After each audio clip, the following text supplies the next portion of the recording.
Bonjour à tous et bienvenue pour cette première review d'une série de 3 gants de la marque Defcon 5. On va commencer par mes gants personnels, qui sont les gants Folgore.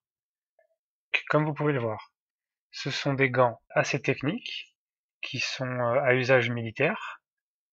Ils sont sortis en 2010, il me semble, et c'est des gants assez complexes. Donc il y a beaucoup de matières, il y a du Nomex, du Kevlar, du PVC shell, du nylon, du caoutchouc et du cuir de cou de vache.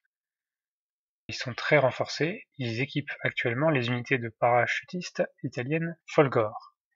Il n'y a qu'une seule couleur disponible, donc qui est entre le tan et le vert olive. Il pèse environ 60 grammes et coûte la modique somme de 49 € tout de même.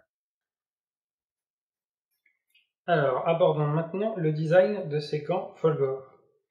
Donc, en termes de design, comme vous pouvez le voir, c'est des gants assez massifs, donc avec beaucoup de matières différentes. Ils sont très renforcés, donc notamment de ce côté-là, avec cette matière ici, très résistante. On voit qu'il y a des petits pads, pareil, très résistants à cet endroit-là. Sur le bout des doigts, on a une espèce de surface en cuir supplémentaire. Sous le gant, donc pareil, toute la paume de la main est protégée par cette espèce de matière qui est souple, mais qui a l'air très résistante. Donc comme les miens ont déjà beaucoup vécu, on peut voir l'effet que ça a, mais ils sont encore en très bon état malgré tout, complètement utilisables. Ici, on a un petit pad de protection, c'est en mou, ça c'est pas dur. Ici c'est dur, mais là c'est pas dur, c'est mou.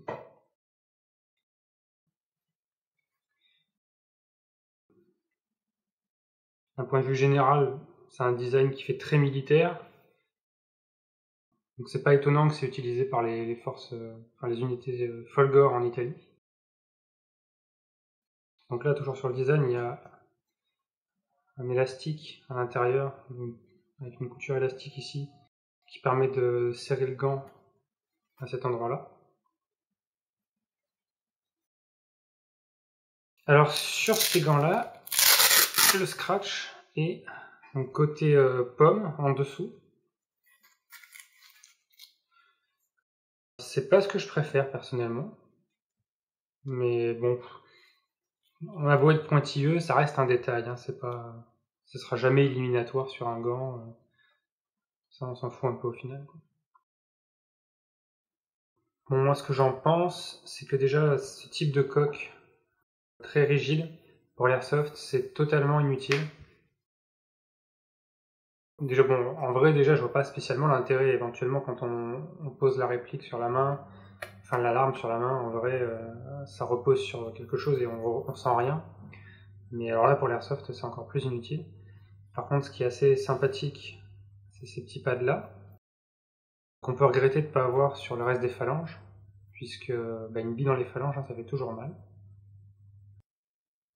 Et donc d'un point de vue général, ce que je peux en dire sur leur design, c'est qu'il est très militaire, pas très sexy, mais il fait le boulot. Voilà. Vous allez retrouver dans cette partie des petits extraits de vidéos pour un usage courant de ces gants dans un contexte de jeu. Donc ce que je peux vous dire, c'est que déjà, ils sont assez agréables à porter. On sent un petit peu les coutures internes, mais c'est très léger. Ils sont vraiment très résistants. Ils sont même indestructibles. Honnêtement, ça fait plusieurs années que je les ai. Et ils sont à peine abîmés. Ils sont vraiment très costauds. Alors la coque extérieure n'est pas super agréable, mais ça passe. C'est juste que moi je suis pas super fan de ce type de coque. Après, comme vous avez pu voir sur les vues un petit peu zoomées, le tissu bouloche.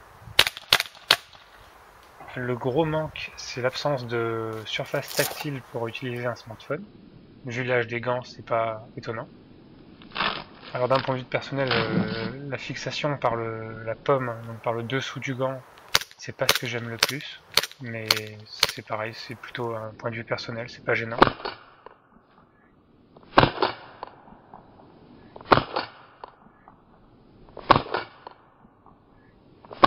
rapport à la préhension, donc là comme on peut voir pour fermer un holster, elle est pas mauvaise, elle est disons moyenne. Voilà, on peut faire tout ce qu'on est habitué à faire en airsoft sans pouvoir non plus ramasser des tout petits objets, etc. Ça va être assez délicat. Si je devais juger le rapport qualité-prix des gants Folgore, bon bah déjà il faut savoir qu'il y a beaucoup de concurrence en général dans le marché des gants militaires et des gants d'airsoft.